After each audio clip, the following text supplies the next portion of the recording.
ಕ್ಷೇತ್ರಗಳಿಗಾಗಿ ದೋಸ್ತಿಗಳ ಮಧ್ಯೆ big fight. ಇದು ಸಂಬಂಧಪಟ್ಟಂತೆ ಬ್ರೇಕಿಂಗ್ ನ್ಯೂಸ್ ಬರ್ತಿದೆ.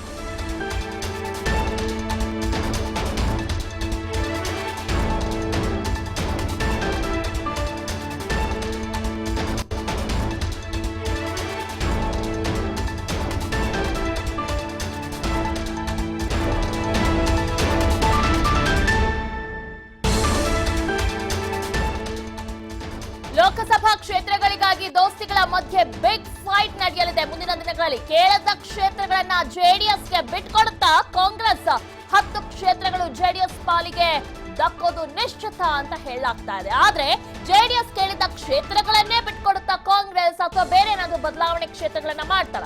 ಕಾಂಗ್ರೆಸ್ ಭದ್ರಕೋಟೆ ಮೇಲೆ ಜೆಡಿಎಸ್ ವರಿಷ್ಠರು ಕಣ್ಣಿಟ್ಟಿದ್ದಾರೆ. ತುಮಕೂರು, ಚಿಕ್ಕಬಳ್ಳಾಪುರ, ರಾಯಚೂರು, ಚಿತ್ರದುರ್ಗ, ಮೈಸೂರು ಕ್ಷೇತ್ರಗಳ ಮೇಲೆ ಜೆಡಿಎಸ್ ಕಣ್ಣಿಟ್ಟಿದೆ. ಹಾಲಿ ಸಂಸದರಿರುವ ಕ್ಷೇತ್ರಗಳನ್ನ ಕಾಂಗ್ರೆಸ್ ಬಿಟ್ಕೊಡುತ್ತಾ ತನ್ನ ಆಪ್ತನಿಗೆ ಮೈಸೂರು ಕ್ಷೇತ್ರ ಕೊಡಿಸಲು ಸಿದ್ದರಾಮಯ್ಯ ಪ್ಲಾನ್ ಅನ್ನ ರೂಪಿಸಲಾಗಿದೆ. ಜೊತೆಗೆ ಲೋಕಸಭಾ ಚುನಾವಣೆಯಲ್ಲಿ ದೋಸ್ತಿ ಫೈಟ್ ಶುರುವಾಗುತ್ತಾ ಅಂತ. ಯಾಕಂದ್ರೆ ಇಲ್ಲಿ ಕೇಳಿದ ಕ್ಷೇತ್ರಗಳನ್ನ ಜೆಡಿಎಸ್ ಗೆ ಕಾಂಗ್ರೆಸ್ ಬಿಟ್ಕೊಡುತ್ತಾ ಅಂತ. ಎಷ್ಟೇ ಆಗ್ಲೂ ಕಾಂಗ್ರೆಸ್ ನಲ್ಲಿರುವಂತಹ ಕೆಲವೊಂದು ಶಾಸಕರಿಗೆ ಈಗಾಗಲೇ ಅಸಮಾಧಾನ ಇದೆ.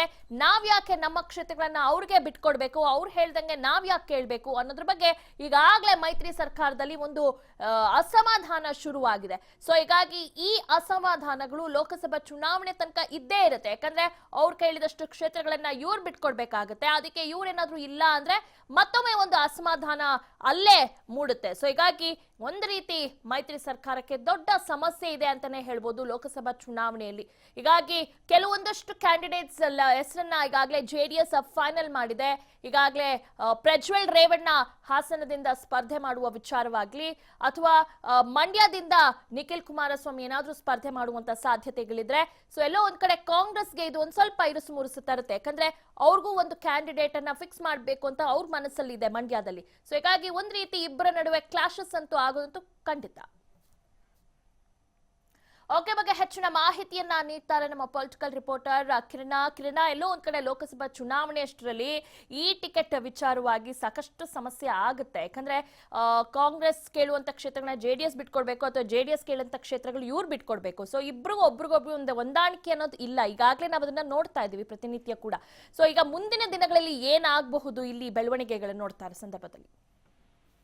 ಖಂಡಿತವಾಗ್ಲೂ ದಿವ್ಯಾ, ಈಗಾಗಲೇ ಏನು 11 ಕ್ಷೇತ್ರಗಳ ಬೇಡಿಕೆಯನ್ನ ಇಟ್ಟಿದ್ದಂತಹ ಜೆಡಿಎಸ್ ಕೊನೆಗೆ ಶಾಸಕಾಂಗ ಪಕ್ಷಗಳನ್ನ ಮಾಡಿದ ನಂತರ ಒಂದು ಡಿಸಿಷನ್ಗೆ ಬರುತ್ತೆ. 10 ಕ್ಷೇತ್ರಗಳನ್ನ ಕಾಂಗ್ರೆಸ್ ನಾವು ಕೇಳೋಣ ಅನ್ನುವಂತ ಒಂದು ಒಪ್ಪಂದಕ್ಕೆ ಬರುತ್ತೆ. ಆದ್ರೆ ಒಂದು 5 ಕ್ಷೇತ್ರಗಳು ಕಾಂಗ್ರೆಸ್ ಆದ್ರೆ ಇನ್ನೊಂದು 5 ಕ್ಷೇತ್ರಗಳು ಜೆಡಿಎಸ್ ಆದ್ರೆ ಇನ್ನೊಂದು 5 ಕ್ಷೇತ್ರಗಳು ಕಾಂಗ್ರೆಸ್ ಭದ್ರಕೋಟೆಗಳನ್ನೇ ಕೇಳ್ತಿದೆ ಅಂತ ಹೇಳಿದ್ರೆ ತಪ್ಪಾಗೋದಿಲ್ಲ.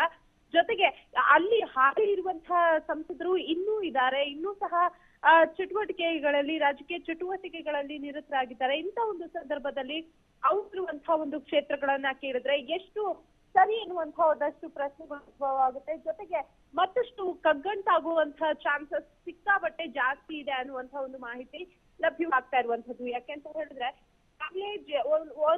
ಒಂದು ಪಕ್ಷದಲ್ಲಿ ಮೈತ್ರಿ ಸರ್ಕಾರಕ್ಕೆ ಒಪ್ಪಂದ ಮಾಡಿಕೊಂಡು ಕಾಂಗ್ರೆಸ್ 5 ಕ್ಷೇತ್ರಗಳನ್ನ ಬಿಟ್ಕೊಡ್ತೀವಿ ಅಂತ ಮುಂದೆ ಬಂದ್ರು ಸಹ ಆ ಕ್ಷೇತ್ರದ ಸಂಸದರು ಕಾಂಗ್ರೆಸ್ ವಿರುದ್ಧ ಬಂಡಾಯ ಹೇಳುವಂತಹ ಒಂದು ಸಾಧ್ಯತೆ ಹೆಚ್ಚಿನ ಪ್ರಮಾಣದಲ್ಲಿರುತ್ತೆ. ಹೀಗಾಗಿ ಮುಂದಿನ ಲೋಕಸಭಾ ಚುನಾವಣೆ ಸರ್ಕಾರಕ್ಕೆ ನಿಜಕ್ಕೂ ಚಾಲೆಂಜ್, ಇದನ್ನೇ ಒಂದು ಅಸ್ತ್ರವನ್ನಾಗಿ ಸಹ ಬಳಸ್ಕೊಳ್ಳುತ್ತಾ ಅನ್ನುವಂತಹ ಒಂದು ಸಾಕಷ್ಟು ಚರ್ಚೆಗಳು ನಡೀತಾ ಇದ್ದಾವೆ ದಿವ್ಯಾ.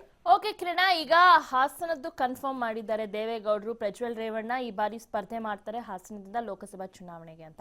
ಇನ್ನು ಮಂಡ್ಯ ಕ್ಷೇತ್ರಕ್ಕೆ ಬರೋದಾದ್ರೆ ಮಂಡ್ಯ ಕ್ಷೇತ್ರ ಕಾಂಗ್ರೆಸ್ ಪಾಲಾಗುತ್ತಾ ಅಥವಾ ಜೆಡಿಎಸ್ಗೆ ಕ್ಷೇತ್ರವನ್ನ ಬಿಟ್ಕೊಡ್ತಾರಾ? ಏನಾಗಬಹುದು? ಯಾಕಂದ್ರೆ ಅಲ್ಲಿ ನಿಖಿಲ್ ಕುಮಾರಸ್ವಾಮಿನ ನಿಲ್ಸ್ಬೇಕು ಅಂತ ಹೇಳ್ತಾ ಇದಾರೆ, ಇನ್ನೊಂದು ಕಡೆ ಕಾಂಗ್ರೆಸ್ ಅವರು ಅಭಿಷೇಕ್ನ ನಿಲ್ಸ್ಬೇಕು ಅಂತ ಹೇಳ್ತಾ ಇದಾರೆ.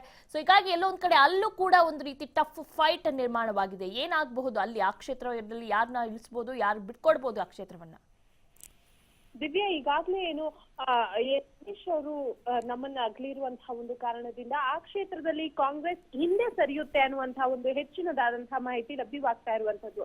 ಯಾಕೆಂತ ಹೇಳಿದ್ರೆ ಮಂಡ್ಯ ಅಂತ ಹೇಳಿದ್ರೆ ಅದು ಜೆಡಿಎಸ್ ಭದ್ರಕೋಟೆ ಆಗಿರುವಂತಹ ಒಂದು ನಿಟ್ಟಿನಲ್ಲಿ ಆ ಕ್ಷೇತ್ರದಲ್ಲಿ ಮಂಡ್ಯ ಅಭ್ಯರ್ಥಿಯೇ ಕಣಕ್ಕೆ ಇಳಿತಾರೆ. ಮತ್ತೊಂದ್ ಕಡೆ ನಿಖಿಲ್ ಅವರನ್ನ ನೋಡೋದಾದ್ರೆ ನಿಖಿಲ್ ಅವರು ರಾಜಕೀಯಕ್ಕೆ ಬರೋದಿಲ್ಲ ಅನ್ನುವಂತಹ ಒಂದಷ್ಟು ಮಾಹಿತಿಗಳು ಸಹ ಇದಾವೆ.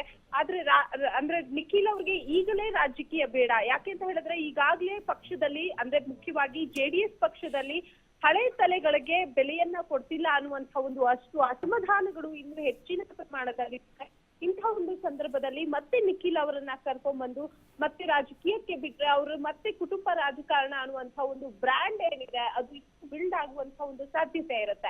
ಹೀಗಾಗಿ ನಿಖಿಲ್ ಅವರು ಈ ಬಾರಿ ಚುನಾವಣೆಗೆ ಇಳಿಯೋದಿಲ್ಲ ಅನ್ನುವಂತ ಒಂದು ಮಾಹಿತಿ ಲಭ್ಯವಾಗಿರುವಂತದ್ದು. ದಿವ್ಯಾ. ಓಕೆ ಕಿರಣ, ಧನ್ಯವಾದಗಳು ತಮ್ಮ ಮಾಹಿತಿಗಾಗಿ.